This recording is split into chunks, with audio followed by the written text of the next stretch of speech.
పరిశుద్ధ తనయుడ నరరూపధారుడ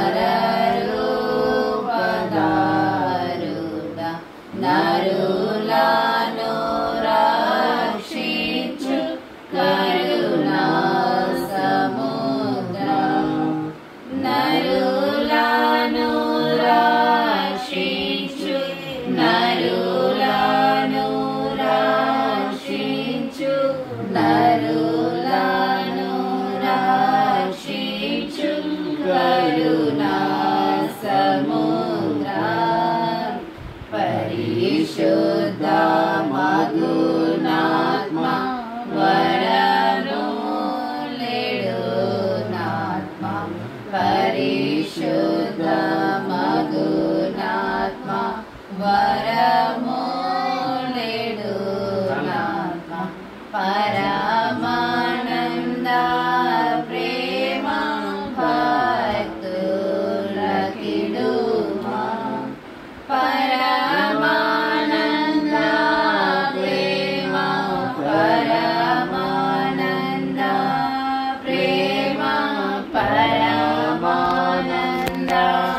ప్రేమ జనక కుమారాత్మ లను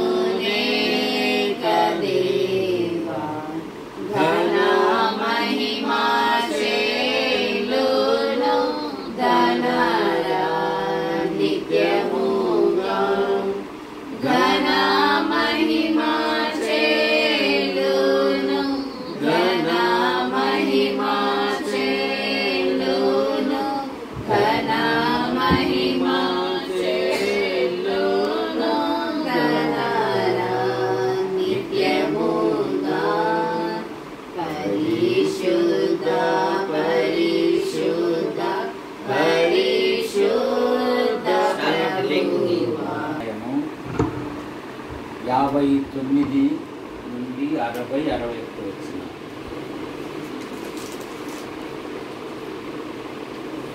59వ వచ్చింది. కాబట్టి వారు తమ సహోదరి అయిన రిబ్కాను ఆమె దానిని అబ్రహాము సేవకుని అతనితో వచ్చిన మనుషులను సాగరింపినప్పుడు వారు రిబ్కాతో, మా సహోదరి, నీవు వేలకు తల్లి వేలకు తల్లి అవుదువు గాక, నీ సంతతి వారు తమ మగవారి గవిని స్వాధీనపరచుకుందురు గాక అని ఆమెను దీంపగా. మన భారతదేశంలో వివాహమైన ఒక ఆదరణ, ఒక భరోసా, ఒక ధైర్యమును కోరుకుంటారు. ఎవరైనా నాకు పెళ్ళయింది, మా అన్నగారులు ఉన్నారు, కానీ ఒక్కడు కూడా ఒక్కరోజు పిలిచి ఒక చీర బట్ట కూడా పెట్టలేదు. ఆమె లక్షలు అడగదు, కోట్లు అడగదు. మా ఇంటి నుండి ఒక వస్త్రం. ఎందుకు? అది ఆమెకు ఆనందం. ఇక్కడ రిబ్కా విషయంలో మరి ఆశ్చర్యకరంగా మరి వివాహమైంది కనుక ఇప్పుడు సాగనంపుతూ ఉన్నప్పుడు ఆమె సోదరులు దీవిస్తూ ఉన్నారు. ఎందుకంటే స్త్రీ పురుషునికి సహాయకురాలు. ఎందుకంటే ఆదాముని గురించి ఆదికాండం 2:18 చదువుతాం కదా, సాటి అయిన సహాయము అనే మాట మనం చూస్తాం. స్త్రీ రెండవది లోబడుట, తన భర్తకు లోబడి ఉండాలి. శారా అందాల రాశి, కానీ తన సుధాన్ని ఎప్పుడూ చూపించుకోలేదు, గర్వించలేదు. ఏమని రాయబడిందంటే, తన భర్తను యజమానుడని పిలిచి అతనికి లోబడి ఉండెను అనే మాట మనం చూస్తాం. కుటుంబములో భార్య భర్తలు ఒకరినొకరు షేర్ చేసుకోవాలి. అప్పుడే కుటుంబము ముందుకు సాగిపోతుంది. ఒకరి గురించి ఒకరు రహస్యంగా ఉండకూడదు. మూడవది మాదిరి. ఎందుకంటే నూతనంగా వివాహమై యవనస్తులకు యవనరాములకు నీ ఒక మాదిరి. నీ చుట్టుపక్కల ఉన్న వారు కూడా ప్రభువుని నమ్ముకుంటారు. నా భార్య మా వీధిలో గట్టి గడిచిందనుకో, పిల్లల వాళ్ళు వచ్చేస్తారు, ఏమి కుమార కరుస్తుంది, అసలు అక్క అరసదు కదా. చూసారు, నీ ప్రవర్తనను బట్టి ఇతరులు కూడా ప్రభువులోకి వస్తారు. నీ సాక్ష్యాన్ని బట్టి దండోలు వేసుకోవాల్సిన పనిలే. లోక సామెత ఉంది కదా, సంసారం గుట్టు వ్యాధి రక్తం. అంటే ఏమని, కుటుంబములో ఎన్ని బలహీనతలు ఉన్నా ఉంటారు కదా, అర్థం చేసుకుంటారు కదా అని పక్కింటోడు నువ్వు చెప్పావనుకో, తెల్లారలకెళ్ళి అనంతపురానికంతా అనిపించేది. నీ బలహీనతలు ఎన్నున్నాయి ప్రభుకు మాత్రమే చెప్పు. అర్థమైంది? ప్రార్థన చేయాలి. ఏం చేయాలి? ఇప్పుడు ఏం చదువుతున్నావు నువ్వు? బీటెక్. కనుక ప్రభువా, మా తల్లిదండ్రులు నన్ను ప్రోత్సహిస్తున్నాను, నా జీవితంలో నాకంటూ ఒక పేరు నిలబెట్టుకోవాలంటే నేను ఇష్టపడి చదవాలి. దేవుడిచ్చిన అవకాశాలను సద్వినియోగం చేసుకోవాలి. నా సంతకం కోసం నలుగురు ఎదురు చూడాలి అనే ఉద్దేశంతో చదవాలా. ఏం చదివిన వాళ్ళే దాదా, యాడి పైన బొబ్బులు దోమేదే కదా అంటే అంతే. ఒక నీకంటూ, నీ జీవితానికంటూ, నీ లైఫ్ కంటూ ఒక స్థానం సృష్టించుకోవాలా. అప్పుడే సామెతల గ్రంథంలో ఒక మాట ఉంది, తన పనిలో నిపుణత గల వారిని చూచుగా వాడు లేదా ఆమె అల్పులైన వారి ఎదుట కాదు, రాజుల ఎదుట నిలుచు. అత్యున్నతమైన వ్యక్తులతో కనుక ఇష్టపడి చదవాల. ఈ ఫోన్లు వచ్చినాక కెరీర్ విషయంలో ఎవరే కానీ తీసుకోవడం లేదు, తేలిగ్గా తీసుకుంటున్నారు. నాకంటే ఒక స్థానం సృష్టించుకోవాలనే పదం మర్చిపోయారు. చూసారు, అలాగైతే నష్టపోతాం మనం. కానీ షారా అయితే తన భర్తను యజమానుడని పిలిచు అతనికి లోబడి ఉంది. అందుకే బైబిల్ చెప్తుంది, గుణవతి అయిన భార్య దొరుకుట అరుదు, అట్టి ముత్యముల కంటే అమూల్యమైనది. రాళ్ళు ఎక్కడైనా దొరుకుతాయి, కానీ ముత్యాలు అరుదుగా దొరుకుతాయి. కనుక నీ భార్య, నేను ప్రోత్సహించే నీ భార్య బట్టి ప్రభువును స్థుతించాలి. భార్య భర్తలు ఒకరినొకరు ప్రార్థన చేసుకోవాలి. కుటుంబ విషయాలు ఒకరినొకరు షేర్ చేసుకోవాలి. పొరపచ్చులు ఉండకూడదు. అప్పుడే కుటుంబము ఉన్నతమైన స్థాయికి చేస్తారు. ఆ మధ్య ఒక ఇంటికి పోయింది, వాడు ఆ పక్క తలకాయ తీసి పడుతున్నాడు, ఈ పక్క తలకాయ తీసి పడుతున్నాడు. వాడు అడుగుతున్నాడు, అమ్మాయి నీ ఫోన్ పాస్వర్డ్ చెప్పు. నా ఫోన్తో నీకేం పని అంటాను. పెళ్ళప్పుడేమో పాస్టర్ ముందర శ్రమలలో, బాధలలో, ఇరుకులలో, ఇబ్బందులలో, ఆరోగ్యములో, అనారోగ్యములో, ఐశ్వర్యములో పంచుకుంటావా, తెలుసుకుంటావా అంటే పంచుకుంటా అనేది. పాస్ కోర్టు చెప్పడానికి నా ఫోన్తో నీకేం పని అంటారు.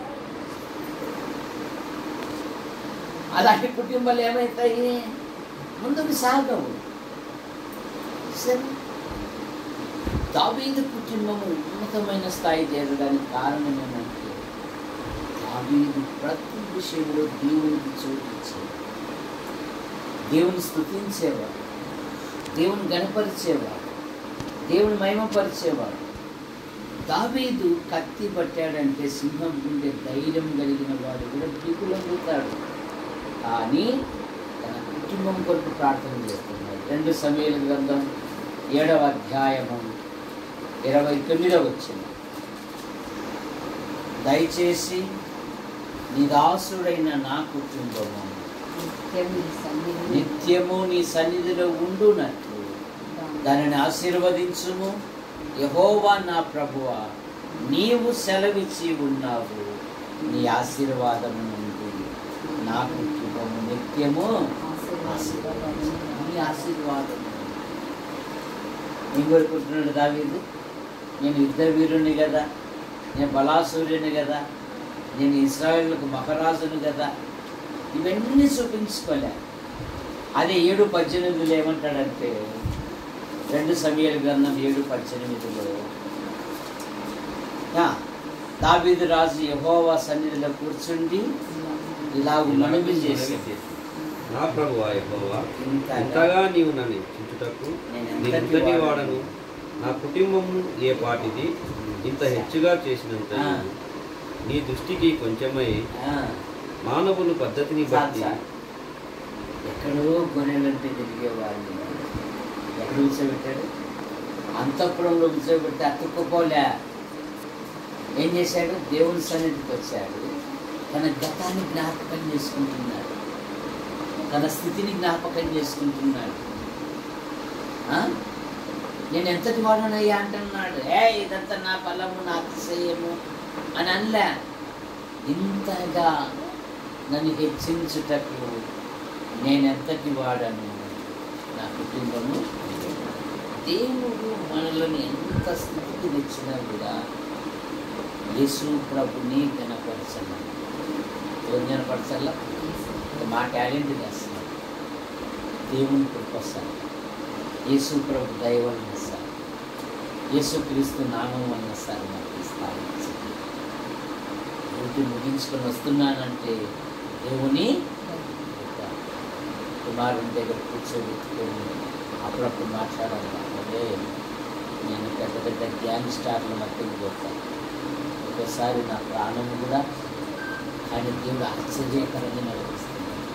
కనుకనైనా నా దైవ గ్రంథం నీ ప్రార్థన చేసుకో, నీ పాఠ్య పుస్తకాల కంటే బైబిల్ చదివి దేవుడు నీ జీవితంలో గొప్ప కార్యాలు జరిపిస్తాడు అని. వయసు పెరిగే కొద్ది పిల్లలతో మనం తల్లిదండ్రుల్లా కాదు, ఫ్రెండ్స్ మాదిరి కూర్చొని మాట్లాడితే వాళ్ళు ఇంకా ఉన్నతమైన వ్యక్తులుగా తయారవుతారు, ఉన్నతమైన వ్యక్తులుగా తయారవుతారు. కనుక ఇక్కడ రిబకాను ఆమె సోదరులు దీవిస్తూ ఉన్నారు. మా నువ్వు ఏవేళకు తల్లి అవుతుందిగా దాన్ని దీవించారు. ఈ బియ్యం యొక్క ఉద్దేశం కూడా అదే. కుటుంబీకులు కుమార్తెను దీవించి పంపించారు.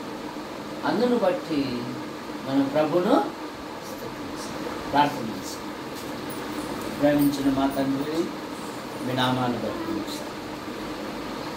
ఆశ్చర్యకరంగా దాసుకుంటూ ప్రార్థించి సహాయం చేశారు.